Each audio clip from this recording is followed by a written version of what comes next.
സുഹൃത്തുക്കളെ, മസു പത്തായക്കല്ലാണ്. ഇന്ന് നമ്മളിപ്പോൾ ഇവിടെ ചിത്രം വരയ്ക്കാൻ പോവുക. ഇവിടെയാണ് വരയ്ക്കുന്നത്, ഈ ഭാഗം. അപ്പോൾ നമ്മൾ ഈ ചുമരുമ വരയ്ക്കാൻ ഉദ്ദേശിച്ചുള്ള ഈ ചിത്രമാണ്. ഇപ്പം ഈ കാണുന്നമായുള്ള വീടിൻ്റെ ചുമരിനൊക്കെ അടിക്കുന്ന സൈസ് വാട്ടർ കളർ എമൽഷനാണ് ഞാൻ വരയ്ക്കാനായിട്ട് വാങ്ങിക്കൊണ്ടുള്ളത്. എന്നിട്ട് അതിൽ കുറച്ച് വെള്ളം നീട്ടിയിട്ട് ഇപ്പോൾ ഈ കാണുന്നവരുള്ള കുപ്പിക്ക് കുറച്ച് ഇങ്ങനെ ആക്കി വെക്കും. ഇപ്പോൾ ഈ കാണുന്നത് മഞ്ഞ കളറാണ്. അങ്ങനെ മഞ്ഞ, ചുവപ്പ്, പച്ച, നീല, കറുപ്പ്, വെള്ള, അങ്ങനെ 6 കളറുകളാണ് നമുക്ക് വരയ്ക്കാനായിട്ട് ആവശ്യമുള്ളത്. അപ്പം ഞാൻ നേരത്തെ കാണിച്ച അങ്ങനത്തെ ഒരു ബോട്ടിലിൻ്റെ ഒരു ഭാഗം കട്ട് ചെയ്തതിൻ്റെ ഭാഗമാണിത്. ഇതിപ്പോൾ ഞാൻ ആ ബോട്ടിലേക്ക് ഒഴിക്കാൻ വേണ്ടിയിട്ട് ഉപയോഗിക്കേണ്ടതാണ്. ഈ ഒരു ചെറിയ അരിപ്പക്ക് പകരമായിട്ട് ഈ ഒരു ശീല കഷ്ണം വെച്ച് കണ്ടാണ് ഞാൻ ആ കുപ്പിക്ക് ഒഴിക്കാറ്.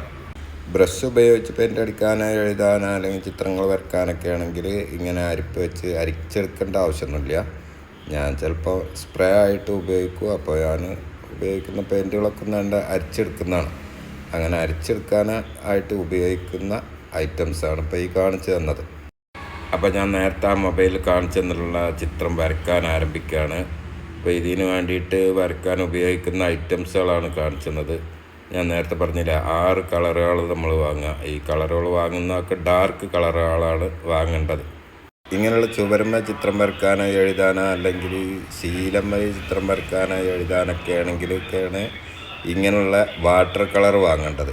അതല്ലാതെ വല്ല ഇരുമ്പിൻ്റെ ഷീറ്റുമ്മൽ, അലുമിനിയം ഷീറ്റുമ്മലൊക്കെയാണ് എഴുതണമെന്ന് വെച്ചാൽ എനാമലാണ് വാങ്ങേണ്ടത് കേട്ടോ.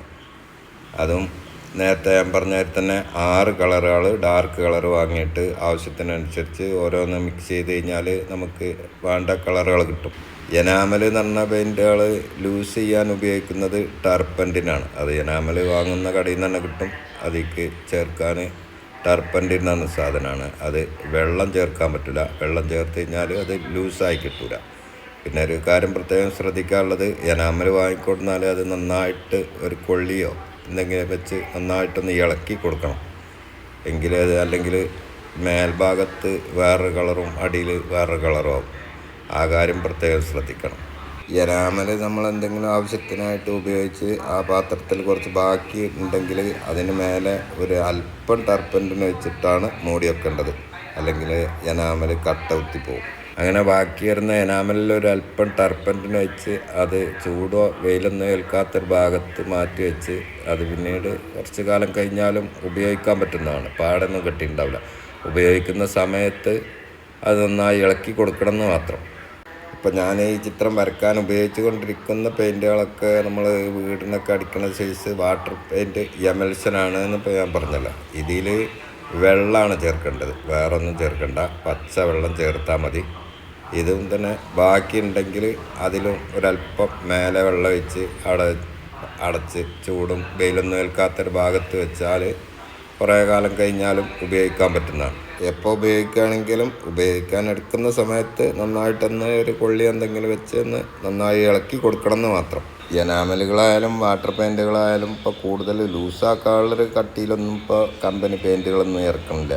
ആദ്യമൊക്കെ നമ്മളൊരു പെയിൻറ്റിൻ്റെ പാത്രം കൊണ്ടുവരികയാണെന്ന് വെച്ചാൽ വീടിൻ്റെ ഏറെക്കുറെ ഭാഗങ്ങളൊക്കെ അടിക്കാൻ ആ പെയിൻറ്റ് പാത്രം തന്നെ മതിയാവുമായിരുന്നു. നമ്മളിങ്ങനെ വെള്ളം നീട്ടി കുറേ വെള്ളം നീട്ടായിരുന്നു. അതായത് ചുരുക്കം ഞാനിപ്പോൾ പറയുകയാണെന്ന് വെച്ചാൽ നമ്മൾ പണ്ട് പെയിൻറ്റ് കൊടുക്കുന്നത് പാന വരയ്ക്കുന്ന മാതിരിയായിരുന്നു. കുറേ വെള്ളം നീട്ടിയാലും അത്യാവശ്യം ടൈറ്റിലായിരുന്നു സാധനം വന്നിരുന്നത്.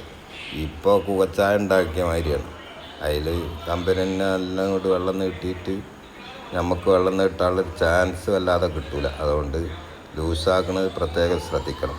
നമ്മളിപ്പോൾ ഒരു പെയിൻറ്റും പാത്രം കൊടുത്ത് കാണാണ്ട് ആദ്യം തന്നെ അതിലൊന്നിച്ചാണ് ലൂസാക്കിക്കാണ്ട് ലൂസ് കയറി കഴിഞ്ഞിട്ടുണ്ടെങ്കിൽ പിന്നെ എഴുതാനും പറ്റില്ല, ചിത്രം വരയ്ക്കാനും പറ്റില്ല. ആകെ ബ്രഷുമ്മക്കൂടിയും കൈമക്കൂടിയും വലിച്ചിറങ്ങിക്കാണ്ടിരിക്കും. അപ്പോൾ ആദ്യം തന്നെ പെയിൻറ്റും പാത്രം വാങ്ങിക്കൊണ്ടിരിക്കുകയാണെന്ന് വെച്ചാൽ അതിൽ നിന്ന് കുറച്ചെടുത്ത് കാണ്ടെന്നാണ് ലൂസാക്കിയാൽ മതി. എന്നിട്ട് ലൂസ് ഏറിയിരിക്കണമെന്നുണ്ടെങ്കിൽ ബാക്കിയുള്ളതും കൂടെ ചേർത്ത് കാണ്ട് പാകത്തിന് ടൈറ്റ് ആക്കിക്കൊണ്ട്. ഞാനിപ്പോൾ ഈ ചിത്രം വരയ്ക്കാൻ ഉപയോഗിക്കുന്ന വാട്ടർ കളർ എമൽഷനുകളാണെങ്കിലും ഞാൻ നേരത്തെ പറഞ്ഞതിലുള്ള എനാമലുകളാണെങ്കിലും ഒക്കെ സ്പ്രേ പെയിൻറ്റ് അടിക്കുകയാണെന്ന് വെച്ചാലും ബ്രഷിന് അടിക്കുകയാണെന്ന് വെച്ചാലും രണ്ടും 2 ഐറ്റംസ് ആയിട്ടാണ് കേട്ടോ ലൂസാക്കേണ്ടത്. ഈ സ്പ്രേ പെയിൻറ്റ് അടിക്കണതിലൊക്കെ ലൂസ് കുറച്ച് കൂടിയിട്ടുണ്ടെങ്കിൽ ആകെ പണി പാളും, വലിച്ചിറങ്ങിയിട്ട് ഒരു സുഖം ഉണ്ടാവില്ല. അപ്പോൾ ആ കാര്യം പ്രത്യേകം ശ്രദ്ധിക്കണം. ഓരോ പെയിൻറ്റ് ഐറ്റംസുകളും എങ്ങനെ ഉപയോഗിക്കേണ്ടത് എന്നൊക്കെ എന്തെങ്കിലും സംശയം ഉണ്ടെങ്കിൽ നമ്മൾ ഈ വീഡിയോൻ്റെ താഴെ കമൻറ്റ് ബോക്സിൽ നിങ്ങൾ എഴുതി ചോദിച്ചുകൊണ്ട് നിങ്ങൾ എന്ത് സംശയത്തിനും ഞാൻ മറുപടി ആയിട്ട് എഴുതിക്കൊണ്ട്. പിന്നെ വേറെ കാര്യങ്ങളോട് പ്രത്യേകിച്ച് പറയാനുള്ളത്, ഈ വീഡിയോ നിങ്ങൾക്ക് ഇഷ്ടമായില്ലെങ്കിലും ശരി, നമ്മളെ യൂട്യൂബ് ചാനലൊന്ന് സബ്സ്ക്രൈബ് ചെയ്തുകൊണ്ട് നമ്മളെ സപ്പോർട്ട് ചെയ്യേണ്ടിയെന്നും പറഞ്ഞുകൊണ്ട് നമ്മൾ പോവാണ്. എല്ലാവർക്കും വണക്കം.